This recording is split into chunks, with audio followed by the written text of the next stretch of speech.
Golden State Media Concepts Baseball Podcast. We cover everything Major League, from spring training to the World Series. We've got your favorite club covered, from New York to Boston to LA. This is the Golden State Media Concepts Baseball Podcast.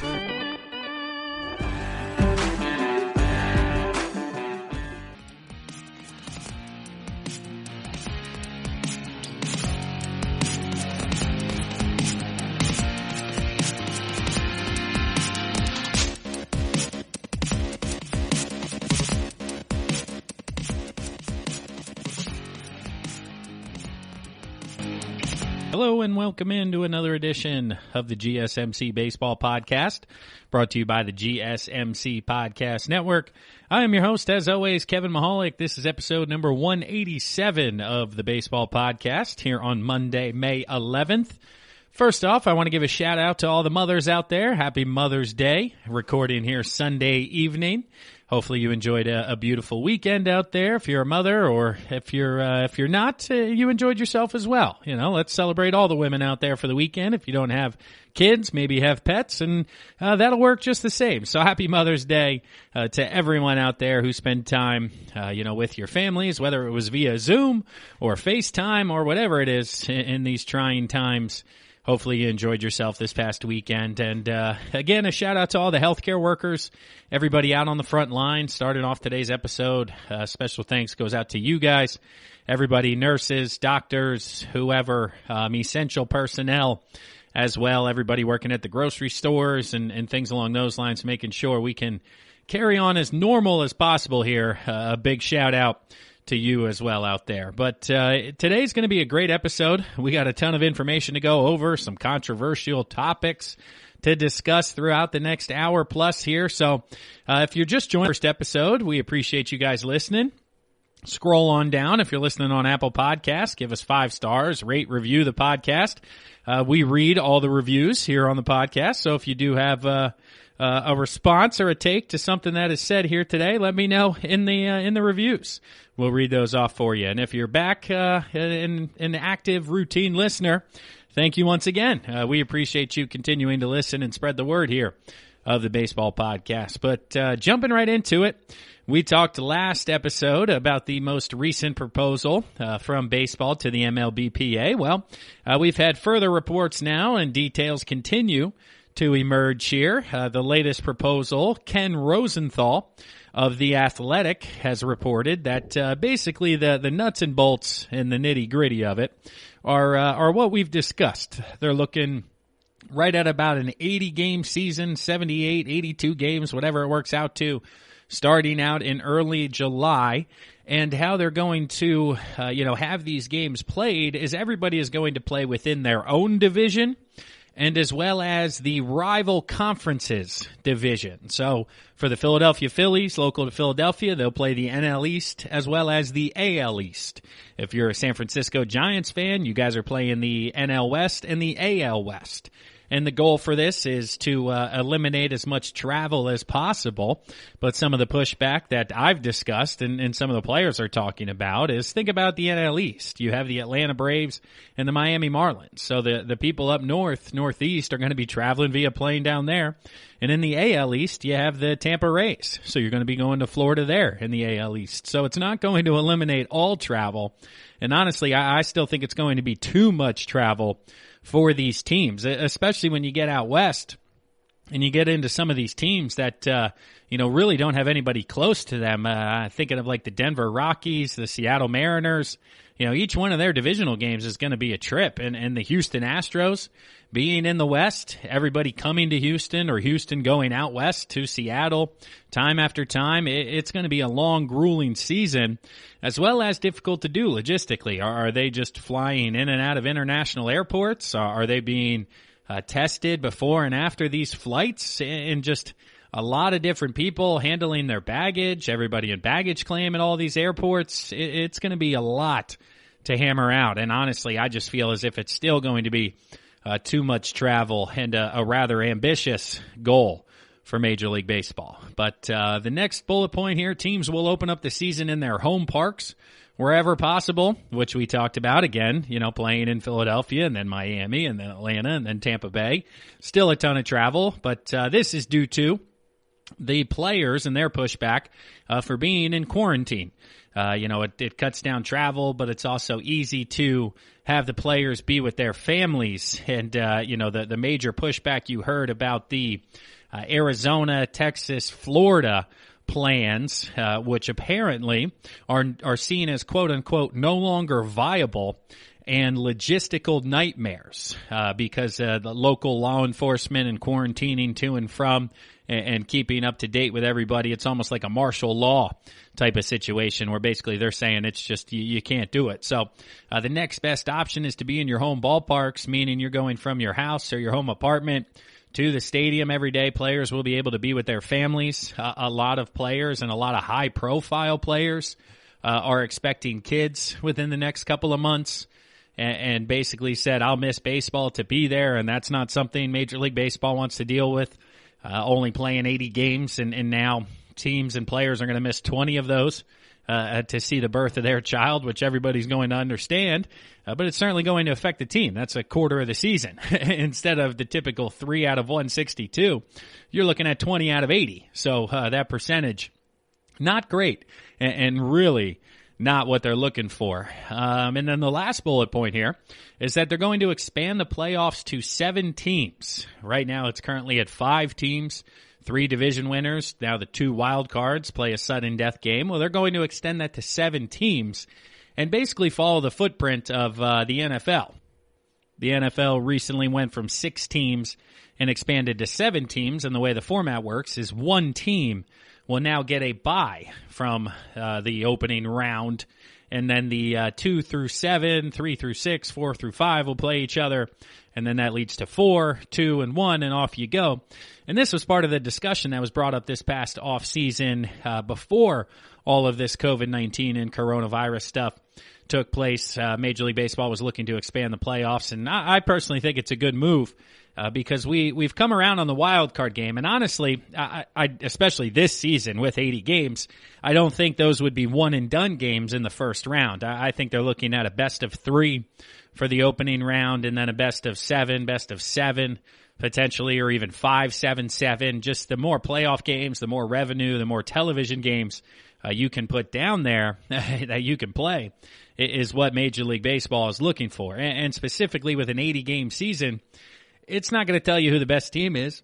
We talked about last year, the Washington Nationals through 80 games wouldn't have made the playoffs, and they ended up winning the World Series. So clearly it's going to be a sprint, which therefore they want to get more teams into the postseason, allow more to have an opportunity to win it. A best of 3, 2 out of 3 for the weekend, I think would be excellent television, even if it's during the week outside of football, because if you're going July through October, you're having the playoffs in November. Obviously, on the weekend, you're competing with the NFL if they're playing as scheduled. On Saturdays, college football. There's rumors whether that is going to be taking place on Saturday. But Monday through Friday, you may be on a downtime there during the off-season of basketball and hockey, where they're typically starting their fall season. They're going to be delayed if they're doing this as well and going right into the playoffs. So during the week in the fall, it's going to be wide open for eyes and opportunities to grow the sport and have even more fans watching. So the more teams that play, the more cities that will be involved in the postseason. Even if there's more teams, that means more cities will be involved at the end of the regular season to potentially make the playoffs. There's a lot of positives when it comes to a 17 playoff moving forward. So this proposal currently here, as of Sunday, is working its way with the owners. It is up for approval from ownership, and the belief is that it's going to pass for the ownership and be sent over to the players. But there is one holdup and one potential pitfall for this entire proposal that really could be a sticking point moving forward. And we're going to talk about it in a lot more detail in the second segment coming up. But essentially, it's being reported more and more that owners are going to ask players to take an additional pay cut above and beyond what they've already agreed upon. And the initial reaction from the players has not been positive. So we're going to get into that in a lot more detail this next segment of the GSMC Baseball Podcast. I got a lot to say on this, and there are some hot takes being flown around the internet as well. But wrapping up the first segment here, once again, happy Mother's Day to all you mothers out there. Hopefully you enjoyed a nice weekend wherever you were across America.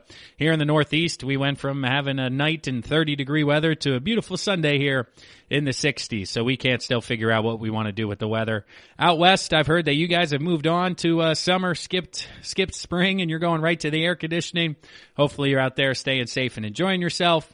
Once again, we want to thank all the healthcare workers, emergency workers out there, continuing to allow us to move on as best we can. But the latest proposal with the owners, 80-game season starting in July, teams playing in their home ballparks as much as possible, and expanded playoffs to 7 teams. It's becoming official, guys. They're going to propose this.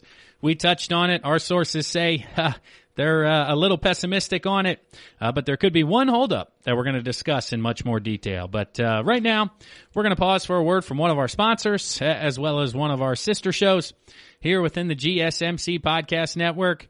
I am your host, Kevin Mahalik. As always, I appreciate you guys listening.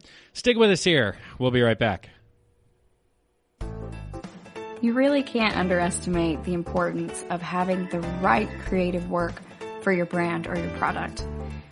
Whether it's a logo, a website, a book cover, or an ad campaign, you really need a quality design to make that big difference pop and deliver your overall engagement and success in a competitive market. That's where Design Crowd comes in. Design Crowd has over 750,000 designers from Sydney to San Francisco ready to help you with awesome creative ideas. They make crowdsourcing work for you. So if you need a logo or you're working on your creative branding, you can go to designcrowd.com and post a brief describing the design you need. And then within about 2 to 7 days, you'll receive up to over 100 different designs from designers around the world. Then you pick the best design and approve payment to the designer. So you're only paying for the design that you want. It takes a lot of the guesswork out of freelancing and out of crowdsourcing. And you don't have to be a huge company like Harvard Business School to use Design Crowd, although they have used it as well. You can start a project on Design Crowd for as little as $99.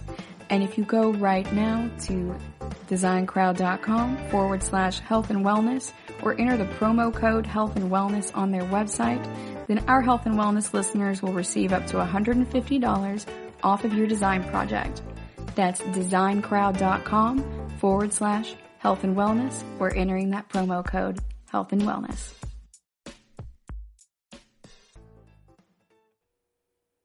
This is your ultimate stop for everything sports. The Golden State Media Concepts Sports Podcast. Should I say more? From the NFL, MLB, the NBA to MMA, it's all in here. The Golden State Media Concepts Sports Podcast. Listen now.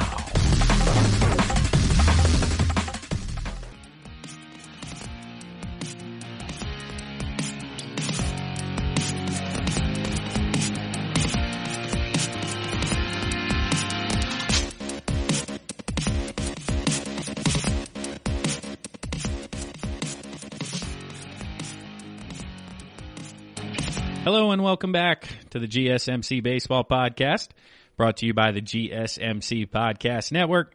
I am your host, Kevin Mahalik. As always, I appreciate you guys listening out there. If you're new to the podcast, welcome. The family is ever growing. We appreciate your ears. We appreciate you listening.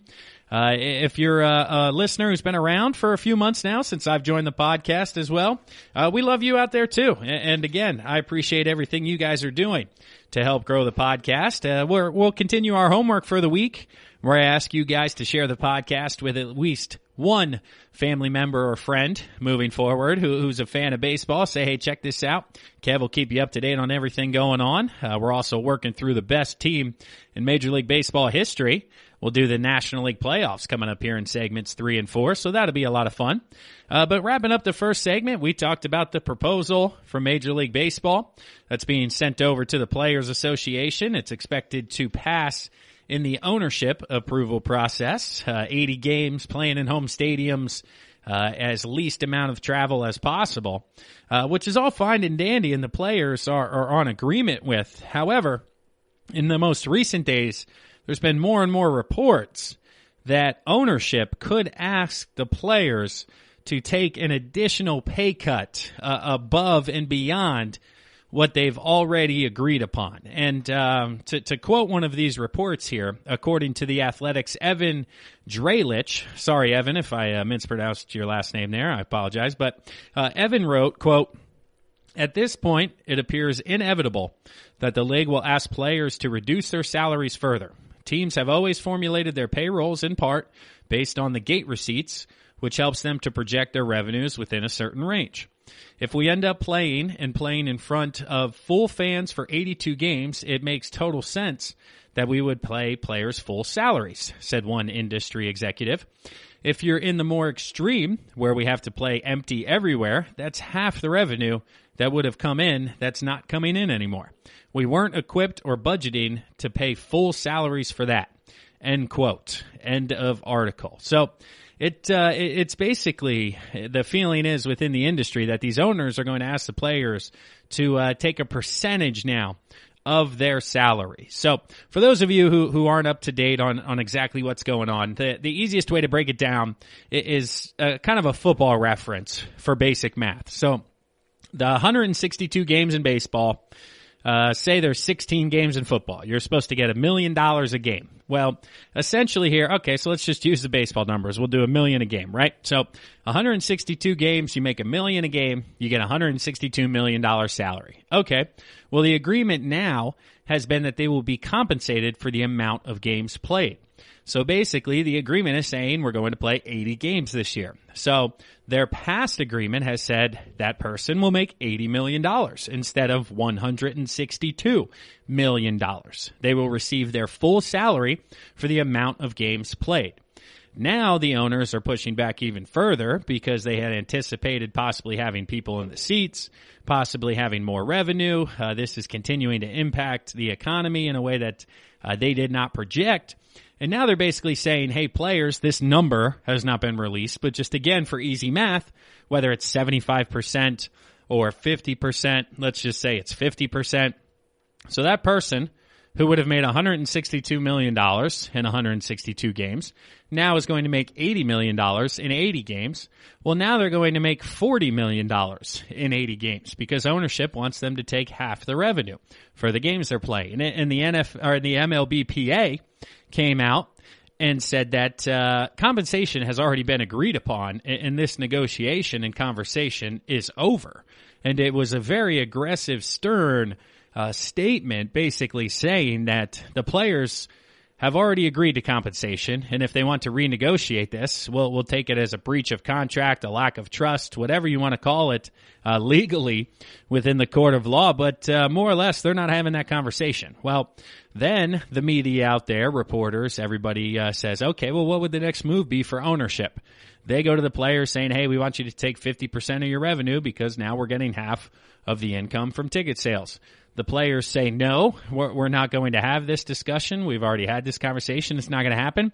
Well, then ownership comes back and says, okay, well then we're not having any games at all. We're not going to pay you at all. We're essentially going to have a lockout. And we're not going to have baseball this year or again until we can have fans. So the player then goes from potentially making $80 million to now his options are $40 million or $0 to play, or they're going to play with minor leaguers, replacement players. They're not going to get there. They'd shut down the season and just say the virus wipes out 2020, go with the agreed upon service time agreement that they've had, and people would just move on. But within the moment, the owners are in power. And the other conversation is the owners have more sources within the media. They're able to portray the players paint a certain light that they want to put on them. Basically, people are saying they could make them out to be the villains that the players aren't willing to play, even though they're able to, and they're not safe because they want more money.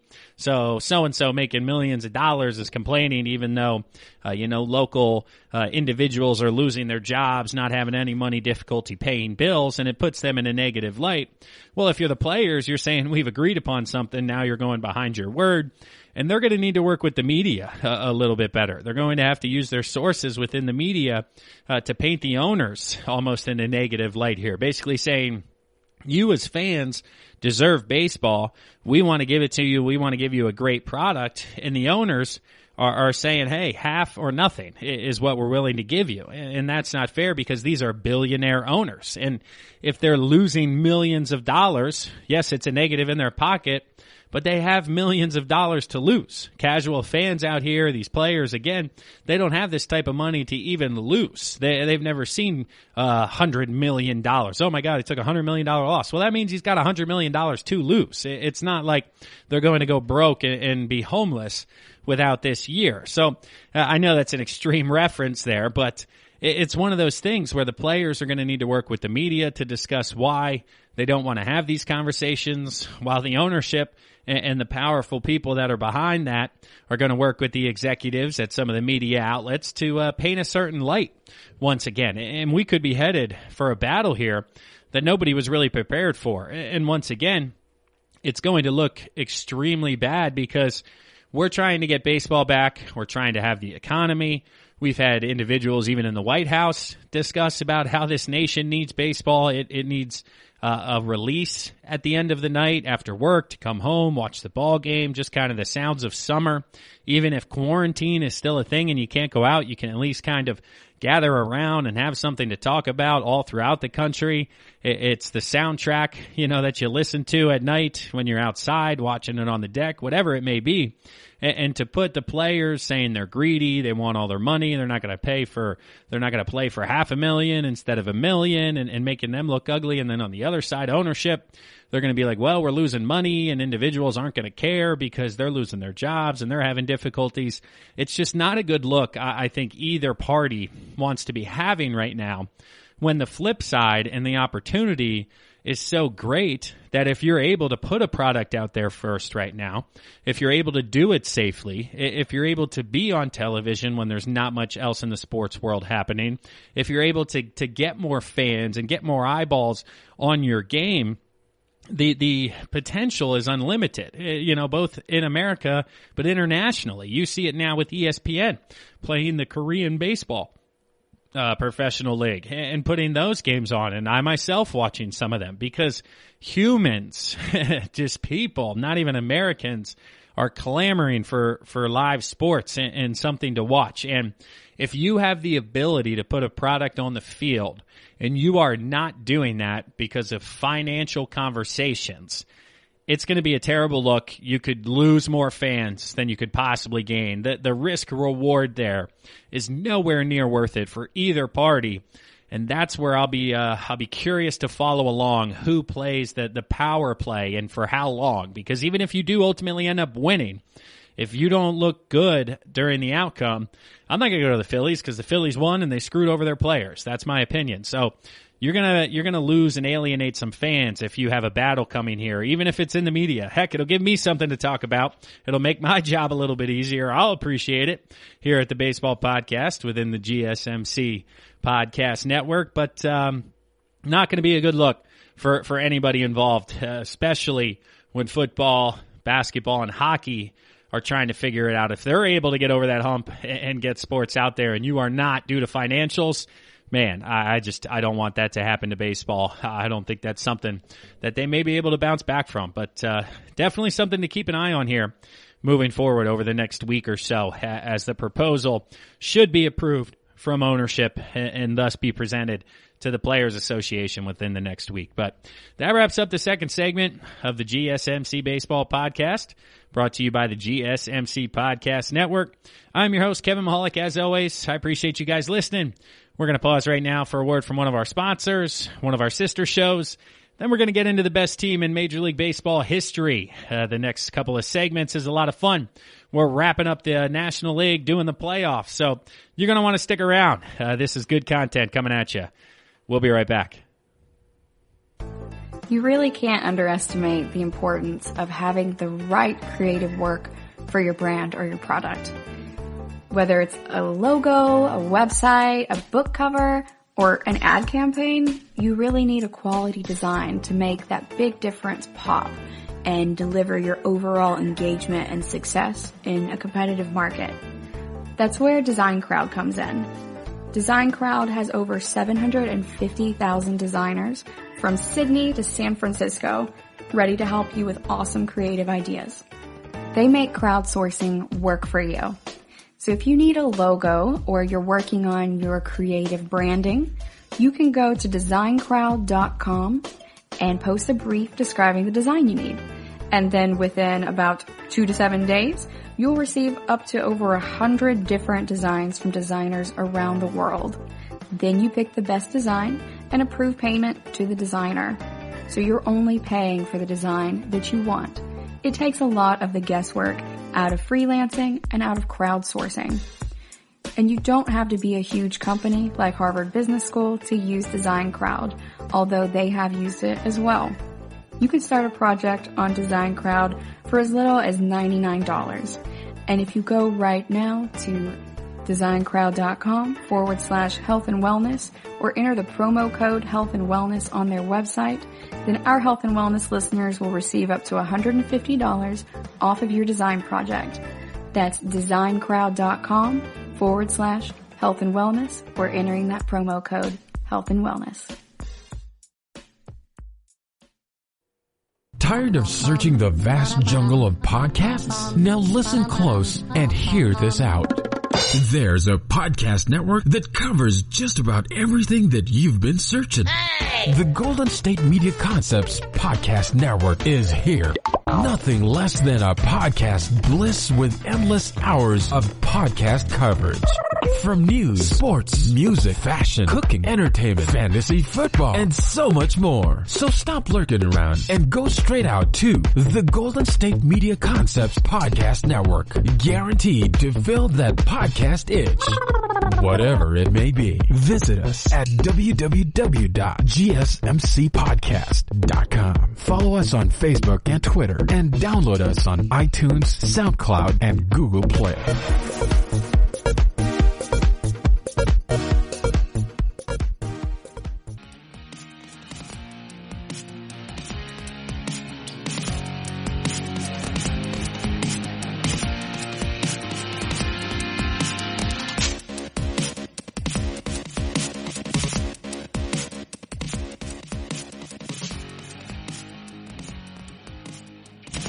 Welcome back, and thank you for listening to the GSMC Baseball Podcast, brought to you by the GSMC Podcast Network. Today is episode number 187 of the Baseball Podcast on Monday, May 11th. I appreciate everybody listening in. If you haven't done so yet, I know I asked you, leave a review, a rating as well, wherever you're listening to us, but head to the social media pages as well. Do me a favor. Check us out on Facebook and Twitter. We're posting the latest examples and articles that we reference here in the show, as well as conversations, polls, things like that, to get interaction. And that's what I'm going to be looking for based on these next couple of segments. These are my two favorite segments of the show that we've been doing here over the past month or so, talking about the best of the best when it comes to Major League Baseball and the best team ever. There is definitely plenty to discuss and definitely a ton that you could disagree with me on. And the best way to let me know that you do that is within the reviews of Apple Podcasts, or head to Facebook or Twitter. Send me a message, DM me, let me know where I'm way off and where I'm not. But wrapping up the first two segments, we talked about how a potential battle between Major League Baseball and the Players Association is coming due to compensation, and the latest on the report for the back to play, baseball coming back here. But in this segment, we're discussing the National League. We've done every division, talking about the best of the best when it comes to each franchise, who is their top team, and where would they rank ultimately within the division with everybody else. Well, now we're into the conferences. We're into the pennants here. We're going to start out in the National League. I'm going to give you guys a brief review on all the teams, and then I'm going to let you know ultimately where I have them seated here in the third segment. And then in the fourth segment, we're going to run through the playoffs. I'm going to let you know who ultimately is going to be representing the National League when it comes to the best of the best. And slowly, you're going to find out who the best team ever is. But Starting off in the National League East, 1 through 5. Let's go 5 through 1. Let's go bottom to top. Let's not, give it away right away. So, number 5, the 2019 Washington Nationals. Number 4, the 2003 Marlins. Number 3, the 1995 Braves. Number 2, the 1980 Phillies. And number 1, the 1986 Mets. It's a quality division. People forget that the Mets won 108 games during 1986, and, obviously winning that division, they're going to be in the playoffs. So, your other two potential teams there, as you go down, you guys know the drill. Going to the National League Central, the 5th-ranked team, the 1982 Brewers. The 4th-ranked team, the 1982 Cardinals. Once again, they met in the World Series, the best addition of each ball club there. Kind of ridiculous. But number 3 is the 2016 Chicago Cubs. Number 2, the 1971 Pirates. And number 1, the 1976 Reds, ultimately winning the National League Central. The NL West, this one breaks down. Number 5, 2007 Colorado Rockies. They fell short, ultimately did not win the World Series. The 1998 Padres, they had the same fate. But then 3 through 1, the 2012 San Francisco Giants, the 1988 Dodgers, and the 2001 Diamondbacks. And if you're disagreeing with me already, based on those standings, head back to the backlogged episodes. You can listen as to why I ranked everybody where they were. If you're a new listener, scroll down. You can check out those feeds. It'll tell you in the title which divisions we're doing, so you'll get some reasoning behind these standings here. But now is the tough exercise, ranking the playoff standings. And here's the deal. I decided we're going to go 7 teams deep for the playoffs. We're going to use the 2020 real-life version of the proposal to return Major League Baseball with the expanded playoffs using the NFL formula with 7 teams. So we're going to have 1 bye and then 3 quote-unquote wild card divisions and games here. So you have the 1986 Mets, the 1976 Reds, and the 2001 Diamondbacks. Those are your division champions. Those are numbers 1 through 3. Pretty straightforward. Well, out of those 3, number 3, I put the 1986 Mets. Yes, probably a little bit of homer in me there. The Mets, come on, the Mets. I have them at number 3 just because they always screw it up. They got really lucky at 86, but since then, not a ton of luck. And then number 2, I have the 2001 Diamondbacks. So a little bit of recency bias there, putting them at number 2 ahead of the 86 Mets. And then number 1, that leaves the 1976 Reds. That puts them having a bye in the best team during the regular season in the National League. So you got the Reds who have a bye. The number 2 team, the 2001 Diamondbacks. Number 3, the 86 Mets. And now we're talking wild cards. Now we have 4 wild card teams. So in order, and I'll relate this to their matchups coming up here at the end of the segment, but in order here, standard first wild card matchup, 4 through 5. I have the 1980 Phillies. I have the second place team in the NL East being the number 1 wild card team. Reasoning is I think they're very close during the regular season, which means the Phillies had a great year as well.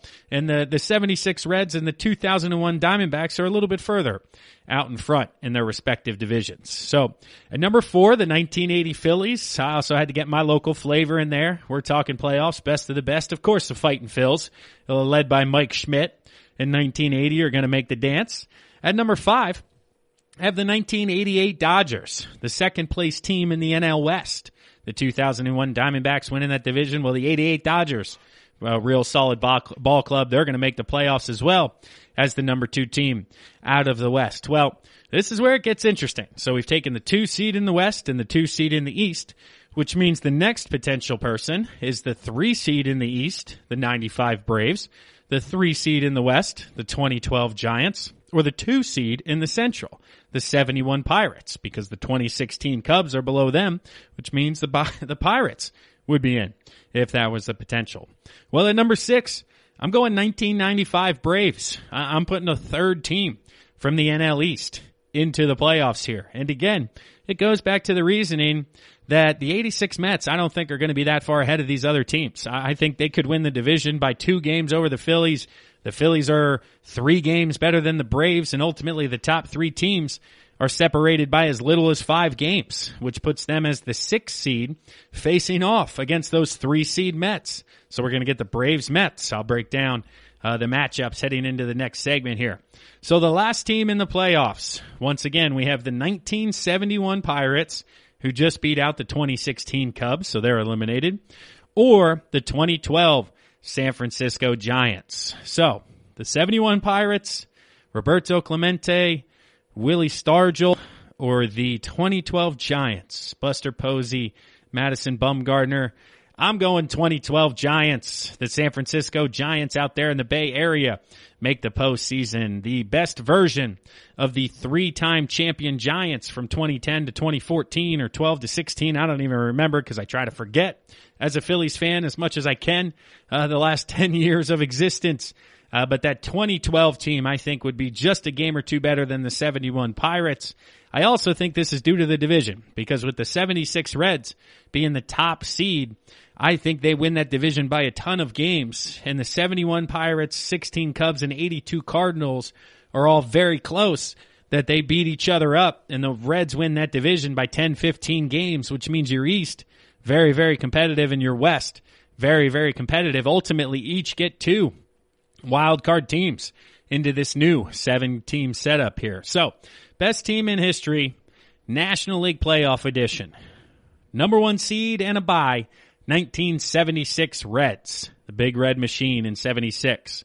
That leaves your playoff matchups, which we'll break down and go through here in the next segment, as number 2, the 2001 Diamondbacks versus number 7, the 2012 San Francisco Giants. Number 3, 1986 Mets versus number 6, 1995 Braves. And then last, number 4, 1980 Phillies versus the 1988 Dodgers. And I know you guys are going to disagree with me. We had a Yinzer comment on the podcast in the comments. I'm sure he's upset right now listening to this, leaving the 1971 Pirates out of the playoffs for the best team in Major League history. So if you disagree, if you rearrange the standings here, reach out to me. Hit me up on social media. Kevin Mahalik, GSMC Baseball Podcast page. Go to Twitter. GSMC Baseball is on there as well. Let us know. Hit us up in the review, the ratings, where we disagree. But in this next segment, we're going to discuss and go through, ultimately predict the playoffs. I'll give you guys a breakdown of the first round, then getting into the divisional round and the conference championship, and ultimately who's going to represent the National League and the best team in Major League Baseball history. But that wraps up the third segment here. I am your host, Kevin Mahalik. As always, I appreciate everybody listening. Stay home, stay safe out there, do what you can to flatten the curve. That way we can get baseball back as soon as possible, which is what we all want. And right now we're going to pause for a word from one of our sponsors, one of our sister shows. And when we come back, we're talking National League playoffs. Hang around. Want to know the latest in soccer? Then listen to the Golden State Media Concepts Soccer Podcast. From MLS, the World Cup, and the Premier League, we've got you covered. The latest updates, the hottest matches, and news on the league's top players. It's the Golden State Media Concepts Soccer Podcast. David Beckham scores the goal to take England all the way to the World Cup finals. Listen now.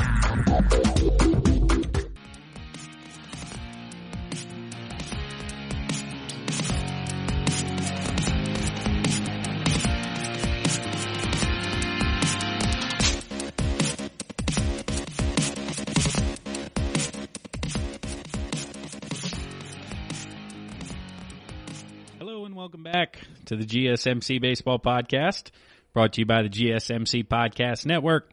I am your host, Kevin Mahalik. This is episode number 187 of the Baseball Podcast.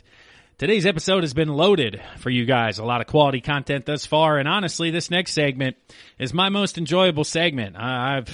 This exercise I did was a lot of fun. I know you guys have already disagreed on who should make the playoffs already, so you're probably going to disagree on who's advancing in the postseason. But if you have a comment or an opinion, let me know.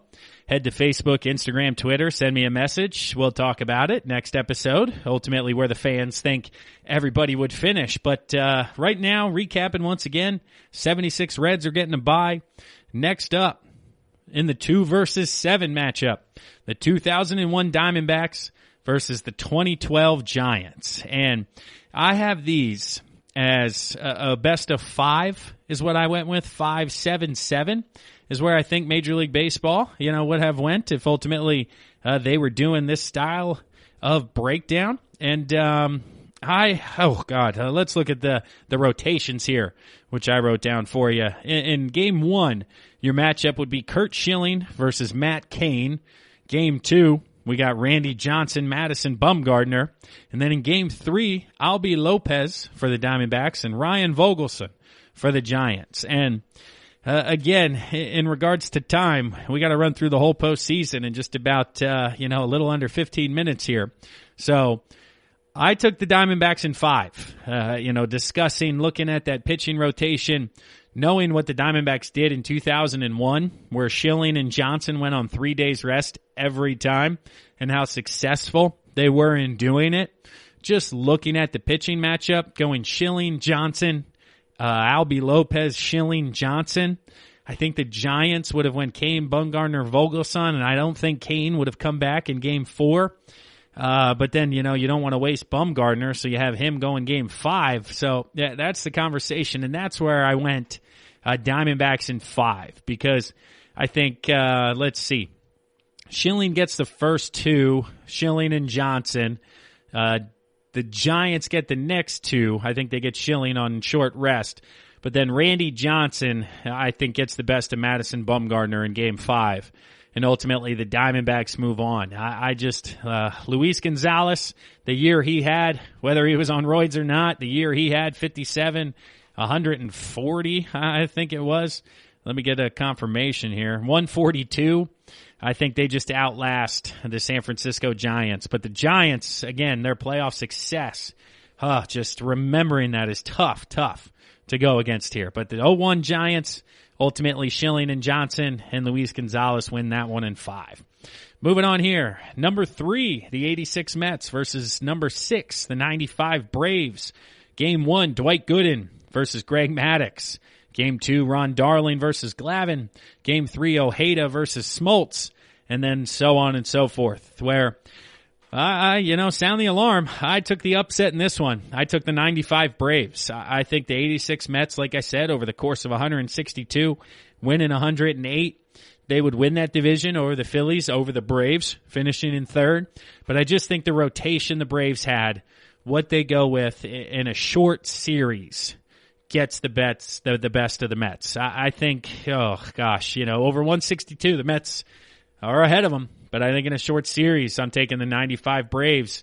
Maddux, Glavine, Smoltz, the combination of 2 of the 3 of them coming down on the backside. We got our upset, Braves in 5.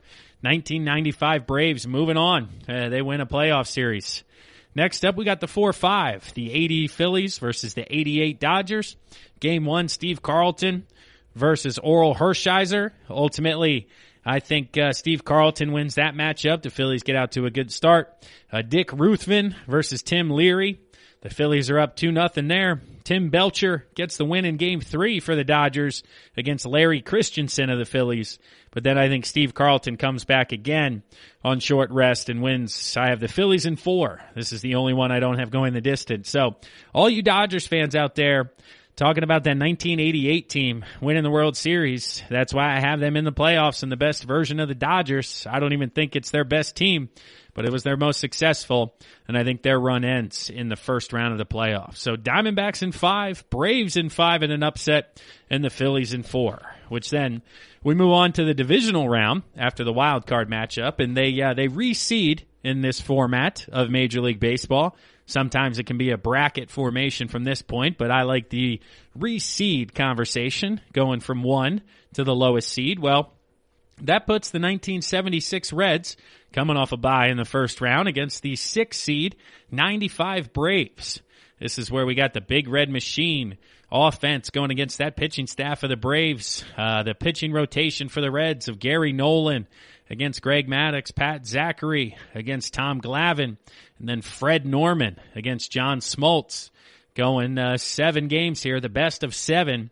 Personally, I think this one would go the distance. I really thought about taking the Braves and riding that pitching staff because when they're at the top of their game, they could win this entire tournament. But just knowing the Braves in the 90s, the amount of success that they had in that era, and then the amount of lack of success that they had in the postseason, I just can't pull the trigger on the Braves continuing to advance. I'm going to give it to the Big Red Machine. Reds in 7. They beat the 95 Braves in a long series. Ultimately, offensively, I think they, are able to get past the Atlanta Braves pitching staff over 7 games, eventually breaking them down. The likes of Pete Rose, Tony Perez, Johnny Bench, Joe Morgan, just over the course of Ken Griffey Sr. as well. Just getting to Atlanta and eventually the bullpen over the course of 7 games. So the Reds move on to the NLCS. Next up, we got the 2 seed, the 2001 Diamondbacks versus the 1980 Phillies. Game 1, Curt Schilling versus Steve Carlton. I'm going Steve Carlton again. The Phillies get out to a 1-0 lead. I know what you're thinking out there, but not so fast, my friends, to quote Lee Corso. Game 2, Randy Johnson against Ruthven. Going Randy Johnson. And then Game 3, Lopez versus Christensen. I give the advantage once again to the 0-1 Diamondbacks in that game as well. And then in 4, 5, 6, and 7, Arizona continues the model which they actually did in 2001, which is where games 4, 5, 6, and 7 are pretty much started by Schilling and Johnson, and or as a combination of the two on their bullpen day. Instead of throwing bullpens, they just throw it live in the game. Ultimately, I think the Diamondbacks win this matchup in 6 games. I think Carlton wins them a game, possibly 2. Ends up beating Johnson in Game 5 on normal rest when Schilling's going, or Johnson, and they ultimately make it go 6. But the 2001 Diamondbacks advance to face the 1976 Reds. So after all of that, it comes down to the number 1 versus the number 2. There was a reason these two teams were at the top of their divisions. There was a reason the Reds were the 1 seed. The Diamondbacks the 2 seed. The Reds division a little bit easier. Therefore, they had that first round bye. The Diamondbacks have gone almost the distance, in the first 2 rounds. But it comes down to a best of 7 for the NLCS. Game 1, you got Nolan versus Schilling. Let's go Schilling in that one. Game 1. Game 2, Zachary versus Johnson. Now, you know what? Game 1 goes to the Reds. Game 2 to the Diamondbacks. We're 1-1. Game 3 is Norman Lopez. We're giving that one to Cincinnati as well. But Game 4, you got Golet going for Cincinnati, trying to fill it in, and Curt Schilling coming back on short rest. So they go 2-2. Game 5, Nolan on normal rest versus Randy Johnson on short rest here. Let's see. We're going with the Reds in Game 5 to take a 3-2 lead. However, in Game 6, the combination of Curt Schilling, Randy Johnson gets the W. But ultimately, Game 7, a combination of Nolan and Zachary, and then Diamondbacks run out of pitching on their side. So, the 1976 Reds are your National League champions in the best of the best series. They finished 102-60 in 1976. They were first in the NL West.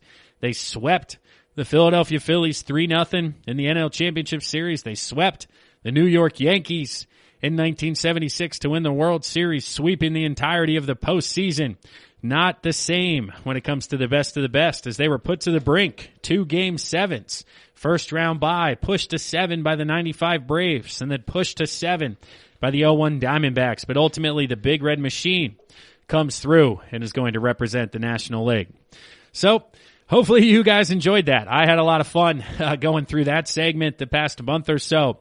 Coming up on Wednesday's episode, that's when we're going to get into the American League. We're going to talk about and recap the standings, talk about where I have them seated, ultimately who will face the 1976 Reds in the World Series. And then a week from today, we'll give you guys a champion ultimately and decide who the best team in Major League Baseball history is. Hopefully you guys are enjoying that as much as I am. I'm having a bunch of fun. So let me know where you disagree within that playoff format. Who would beat who? Some of the pitching matchups would be fascinating to watch. I would love to see some of those, even if it's in a video game, ultimately who they think would win. But that wraps up the fourth segment here of the GSMC Baseball Podcast, brought to you by the GSMC Podcast Network. I'm your host, Kevin Mahalik, as always. When we come back for segment 5, we got an update on the Major League Baseball Draft. We're going to talk about that update, go through a little bit of a mock draft here, and discuss ultimately when or who the next great talent may be in your organization out there. So stick around. We're talking draft after this break.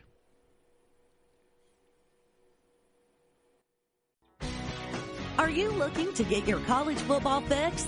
Looking to get the latest news on your favorite school's team? The GSMC College Football Podcast is your ticket to all things college football. Join us as we talk college football from the national championship, the college rivalries, the bowl game, to the Heisman Trophy. To which conference is the best? We've got you covered for the Big Ten, SEC, Big 12, the Pac-12, ACC, and everything in between. Download the GSMC College Football Podcast on iTunes, Stitcher, SoundCloud, Google Play, or anywhere you find podcasts. Just type GSMC in the search bar.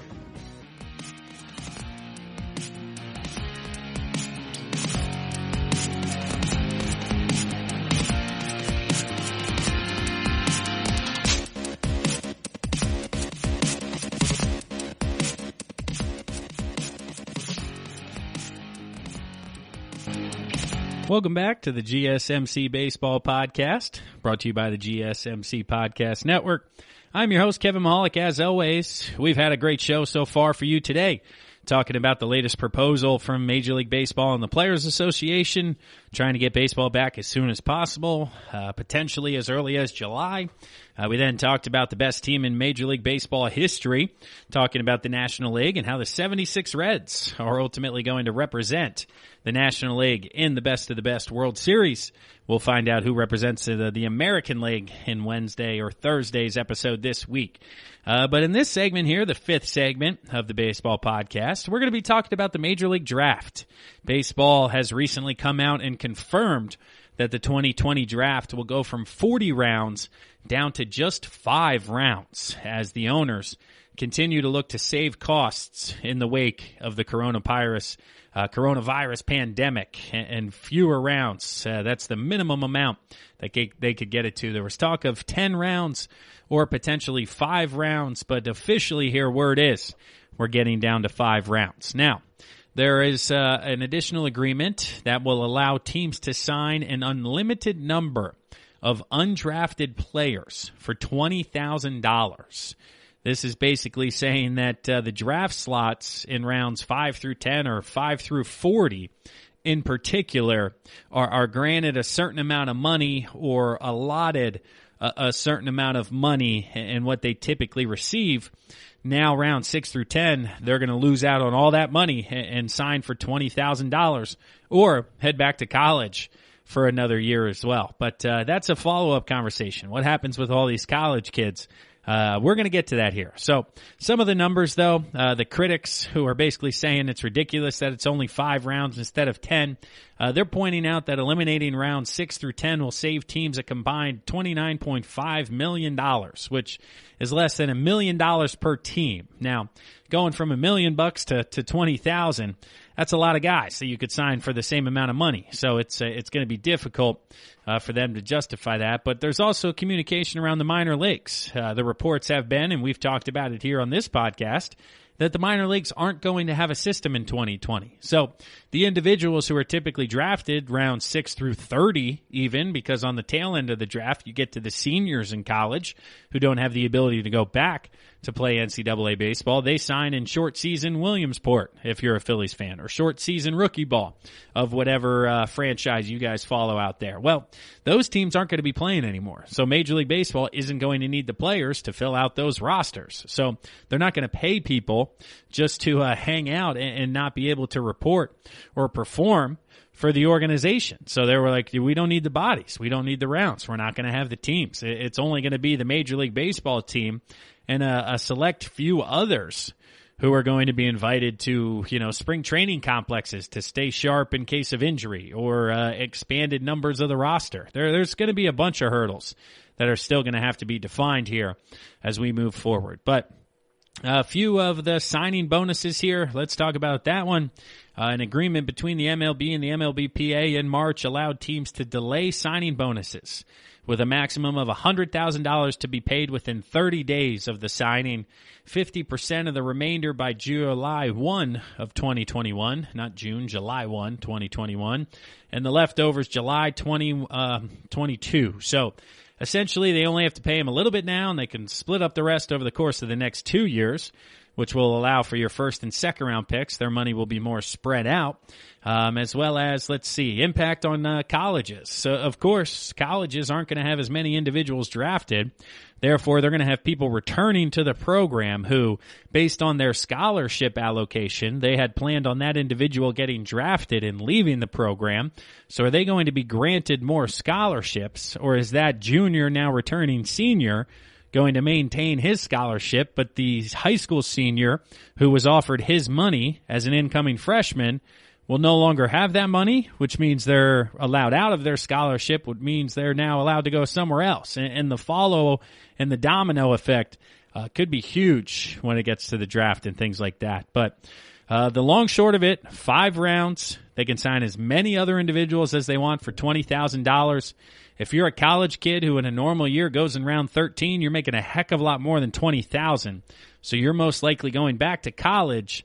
And I think Major League Baseball is kind of pushing the buck there a little bit, going, yeah, we really don't care what happens down there, so we're going to do our thing. But it's certainly going to be interesting coming up in the month of June. The draft initially scheduled to be held 10 through 12.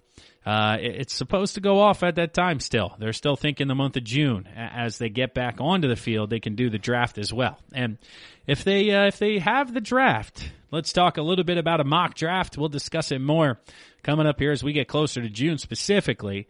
Just talking top-end talent, a little bit of a mock draft here. We'll go through this one based on MLB.com by Jonathan Mayo. He put one out here not too long ago. Number 1 pick, the Detroit Tigers, being the worst team. They're going to go first baseman from Arizona State, Spencer Torkelson. Let's see, a first baseman hasn't gone number 1 overall since 2000. So this guy could change that pattern here recently. Number 2, the Orioles. They're going third baseman outfielder Austin Martin out of Vanderbilt. Vanderbilt, a heck of a program. Puts out a ton of major league talent, so I could certainly see how that works. Marlins going with Asa Lacy, a left-handed pitcher from Texas A&M. This is the top arm with the top 2 hitters off the board. They go to an SEC arm. The Kansas City Royals, Emerson Hancock, right-handed pitcher from Georgia. They went pitching heavy in 2018, but you can never have too many arms. You grow the arms and you buy the bats, I've heard multiple executives say, is how you build a team from the inside. The Blue Jays, Nick Gonzalez, second baseman, New Mexico State. The Mariners go with a right-handed pitcher out of Minnesota. 3 straight years for a college arm for the Mariners as they try to get more pro-ready guys in the rebuild. They don't want to wait for the high school kids to develop. The Pittsburgh Pirates, first high school kid off the board, Zach Veen, an outfielder from Spruce Creek, Florida. He could go earlier, they're saying here, or he could head to UCLA or Louisville, I believe it is. Number 8, the Padres, another high school kid, a pitcher from Oregon. They don't shy away from high school kids for the Padres. That's been their history. So if they go high school again, wouldn't be a huge surprise. The Rockies, Reed Detmers, lefty out of Louisville. Next best college arm there as the arms continue to fly off. Garrett Mitchell, outfielder, UCLA, staying in L.A., go to the Angels from UCLA. That'd be a nice fit for Garrett out there. Wouldn't have to travel far. The White Sox take an outfielder from Arkansas, Heston Kjerstad. The Reds are going Jared Kelly, a high school pitcher out of Texas. His name comes up in conversations as a top arm, but a little all over the place, so they'll try to hone him in.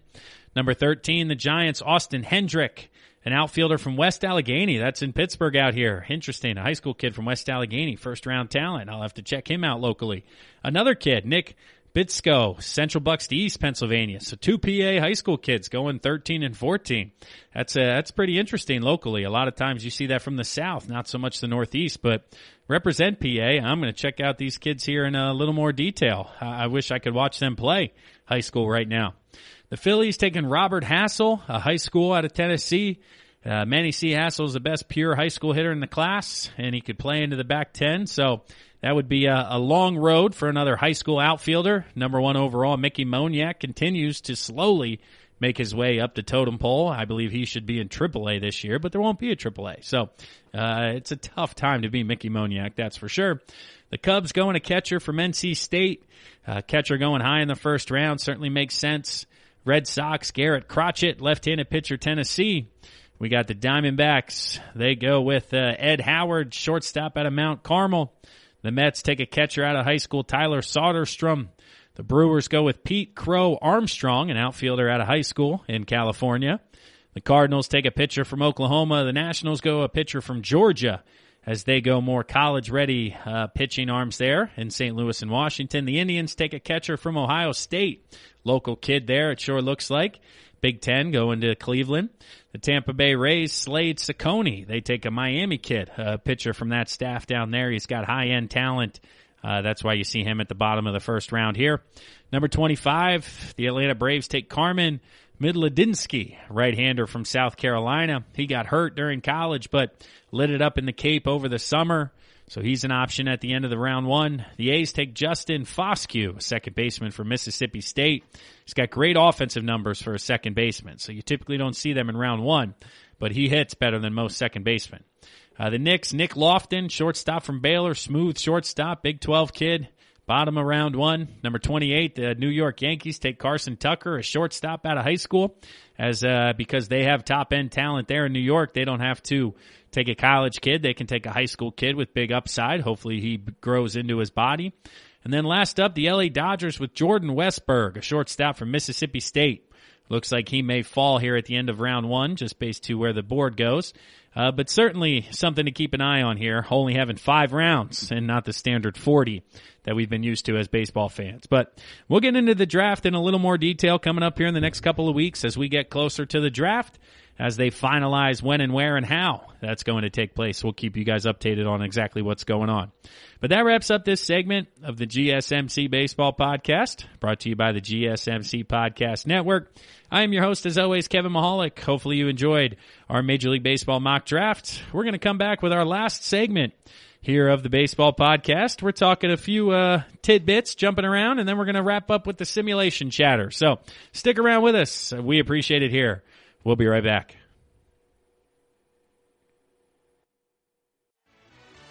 Are you looking for the very best NFL and college football podcast? Then check out the GSMC Football Podcast. Get the latest football news both on and off the field. From the NFL Draft to trades to the rumor mill to the NFL Combines. They got you covered. That's GSMCpodcast.com/football-podcast. Get updates on college rivalries, game day insights, and much, much more. It's football talk the way you want it. This show eats, sleeps, and breathes football. Don't forget to like them on Facebook and follow them on Twitter. Visit GSMCpodcast.com for more info.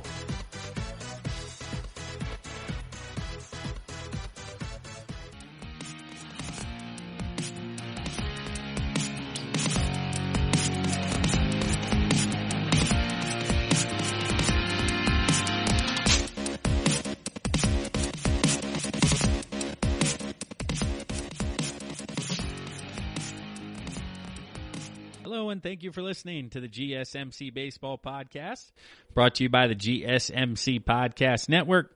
I am your host, as always, Kevin Mahalik. I appreciate you guys listening to today's episode. We had a great episode for you today. I really enjoyed talking to you guys about the latest report of Major League Baseball and the Players Association, how they're headed toward a potential battle when it comes to compensation, where neither party is going to look like a winner. One of them's going to win. One of them's going to lose. But when it comes to the public eye and how, it is being, viewed by the public, they're both going to be losers. So it's not going to be a good look if ultimately they do have a battle. Then we continued our best of the best conversation. We found out the 76 Reds are going to represent the NL in the World Series for the best of the best. And then we talked about the Major League Baseball draft and who your team is going to be drafting out there. Did you like the name that was on the list for the mock draft? If not, let me know who you think your team's going to grab or who you want them to pick up. We can talk about it here on the Baseball Podcast. But this is the sixth and final segment. We like to have some fun, and on the tail end of the episode, we got a couple of quick hitters, followed by some simulation conversation to get you out of here and enjoying the rest of your Monday evening here on May 11th. So let's jump right into it. Before we wrap up today, the MLB coronavirus antibody study has returned, and they've gotten the feedback. And Jeff Passan from ESPN, he's reported that 60 of 5,754 subjects, they tested and showed the presence of the antibodies. So after adjusting to reflect testing accuracy, that comes at a positive test rate of 0.7%. So less than 1% of individuals who took this test showed antibodies that would currently reflect, or the understanding is that they would have had symptoms of COVID-19. Now, a lot of these people, they were asymptomatic. They didn't know they had it. So there are 60 individuals out there who were just like, oh, wow, I guess I did have this. But the ultimate goal of a study like this, and the first one of its kind, was to basically determine the extent of how large this pandemic has gone, specifically in metropolitan areas. People are trying to understand within cities how much this is spread, how many asymptomatic individuals are there. Is it almost everybody? Is it almost nobody? Well, this was a good start for Major League Baseball in trying to get everybody back to play, because it's best case scenario for them. They were trying to leverage, now they said they were not, but of course they were. They're trying to leverage that a lot of their employees are not testing positive, don't show antibodies, so they should be able to get back and perform and have Major League Baseball sooner than later. As we've talked about with the report coming out here, that in a month from the day, they're hopefully going to have spring training back up and running here. So really good news for Major League Baseball that only 60 of over 5,700 people came back with these antibodies. And I myself, I'd be curious if I have them. But after seeing that, it's probably less than I thought going in. I was very, very surprised to see that number come in under 1%. I thought we'd be in the 20s, 30s, and even that would be kind of low. But no, not the case. Less than 1%. So a positive thing there, I guess, ultimately, when considering what they were looking for. But another quick hitter here. We had a Shoeless Joe Jackson baseball card sold for $492,000. Well, this card is actually from 1910. And a series called T210 Old Mill. So T210 Old Mill, Shoeless Joe Jackson sold for $492,000 recently at an auction. Man, could you imagine having a baseball card that's worth $500,000? That's unbelievable. After 110 years in the same North Carolina family, they are glad to help find a new proud owner, said the person in charge of the auction. Just incredible. The condition that this thing is in 100 years later. Just, whew, goodness gracious. Wow. So if you have any old baseball cards out there, you may want to go through them, because baseball cards and their value, they're starting to increase again here. So if you have any old Shoeless Joes or, Honus Wagners back in the day, you may want to pull those out, as money is continuing to be spent on cards and more. That I'm even thinking, yeah, there it is. Honus Wagner T206 sold for $1.35 million last year. So, if you have a Honus Wagner, you got a lot of money. If you got a Shoeless Joe, you got a lot of money too. That's pretty crazy. But for the final 5 minutes or so of today's episode, let's jump into the simulations. I like to keep an update on what's going on out there for you guys every episode. So, due to time here, we'll just kind of talk about team communication. Ultimately, if anybody's making a run, the Yankees for Stratomatic, they are up on Tampa Bay a few games now. They're extending their lead. Tampa, it's pretty much the same for Baseball Reference, so they're starting to determine the AL East. But the AL Central, both teams have the Cleveland Indians at the top of the division. Kansas City and Minnesota follow on one side. Chicago and Minnesota follow on the other. So the White Sox and Royals are teams that the computers are currently disagreeing with. They have them flipped on both sides. So be curious to see ultimately what happens. I'm a White Sox guy more than a Royals guy. We'll have to wait and see.